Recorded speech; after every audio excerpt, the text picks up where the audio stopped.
యాకోబు, తండ్రి దేవా, పితరుడైన యాకోబు తండ్రి దేవా, నా రాహేలును ప్రేమించాడు. సర్వమయ్యా, నీ రాహేలును ప్రేమించి చాలు. 14 సంవత్సరాలు కొలువు చేశాడు తండ్రి దేవా, నా వారి మామగారి దగ్గర. నీవుంటే నా తనను ప్రేమించిన విధానం కొరకు నా ప్రియుడా, 14 సంవత్సరాలు కొలువు చేశాడు.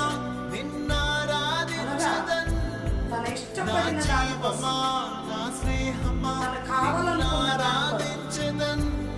ఎన్ని నా సంవత్సరాలు ప్రియుడా, నా ఓపికపడ్డాడు. ప్రాణమా, ప్రియమైన నిన్నారాధించదన్. సహోదరి సహోదరుడా, నా జీవమా, నా నీవు కూడా స్నేహమా, ఏదైనా పొందుకోవాలన్నా, తండ్రి దేవా, ఏదైనా దేవుడు నీకు ఇవ్వాలన్నా ఓపిక పట్టాలి. తొందరపడకూడదు. ఓపిక